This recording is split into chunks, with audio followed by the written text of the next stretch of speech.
bed, and Dana came to see him. Well, she was there most of the time anyway, and he said to her one day, "Look, I know your situation. You know mine. I'm perfectly happy if you want to go and make another life with somebody else," which obviously is a very selfless thing to say. And she said, "No way. What are you talking about?" She said, "No way. You are still you, still the person she loved." And that gave him the title of the book. I think he died about 5, 6, 7 years later in the early 2000s, I believe.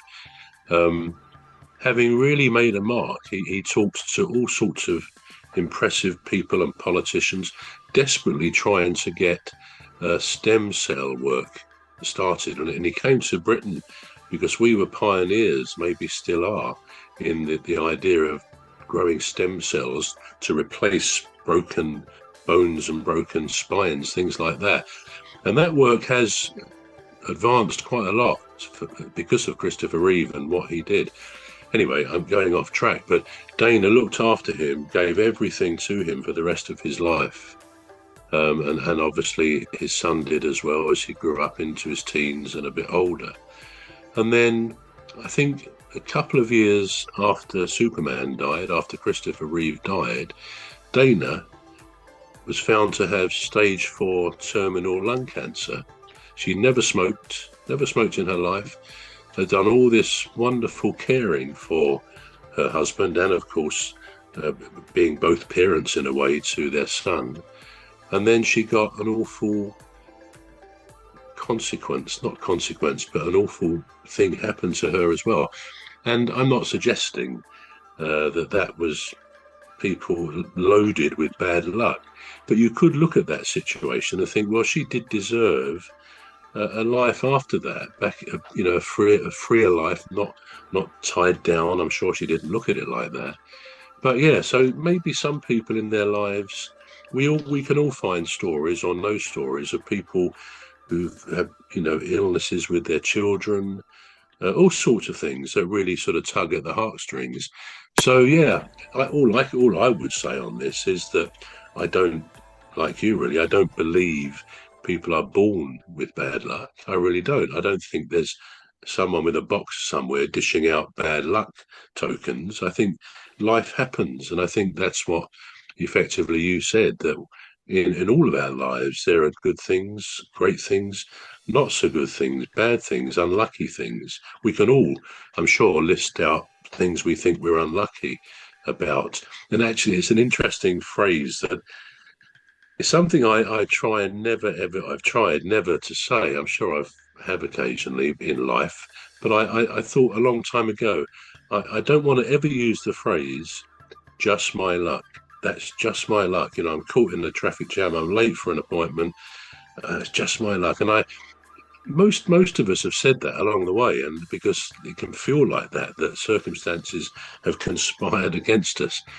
But yeah, just my luck is a phrase that we often hear, but that I always think it's best not to say, because sometimes what we say is what goes into our brain. And I think if we say and think, it's easy to say this, but if we say and think positive things, that's actually telling our brain that things are positive.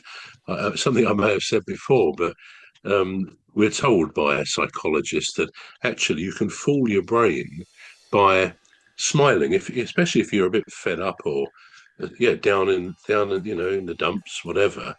By smiling, with no one else there, you can look in the mirror or just smile. And sometimes you might think, oh, I don't feel like smiling, and you think I'm grinning like a Cheshire cat.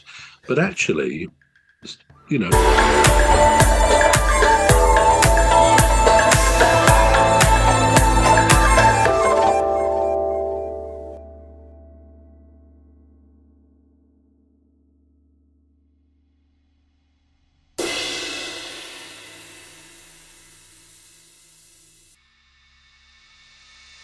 Cheshire cat.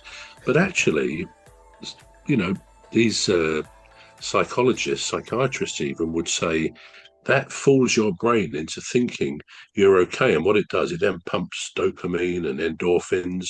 If you try hard enough to smile, It can happen even if you don't get the eyes smiling with you, because that would be a genuine smile. But the physical act, I think it's using 43 muscles to smile.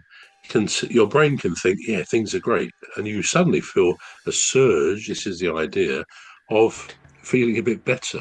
So that's one that is perhaps worth worth a try, even though you can feel a bit foolish when you do it. Yeah. Just Right, before we next move on question, from that, Cuz. sorry, but Go just on. before we move on from that, I just thought about something. There's got to be luck, right? There's got to be luck. Well, what about people that win the lottery? Oh yeah, they have to buy the. They have to buy it, don't they? They have to buy the ticket. Yeah. All right. Yeah. There's got to.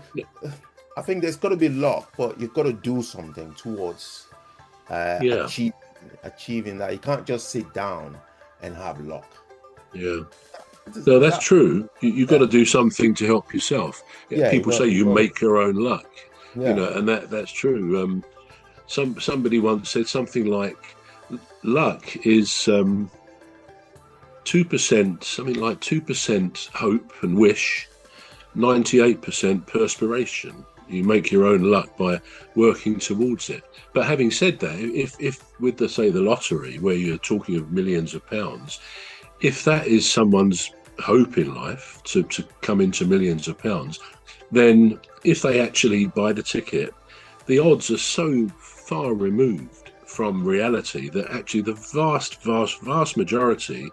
vast majority recurring forever, will never win a significant amount of money on that by definition. And if you're looking at, say, the big sums on Euro Millions, the odds of winning and getting that one line, that one permutation, are 1 to 145 million. So I think the point is, although, yeah, what you said, I think is probably true. Those people who do win a lot of money on lotteries and things like that, if that was what they really wanted and therefore they consider themselves lucky, they would feel very chosen. They would think, wow, you can think of millions of people who will never have this good fortune. And of course, for them, it will change their life. They can buy whatever they want, a nice forever house, swimming pool, all this stuff that some people want to have. So, yeah, I think you're right to say that someone who wins the lottery should be very aware that they're in a tiny minority of people. Okay, Yeah. moving on to my next question. Right.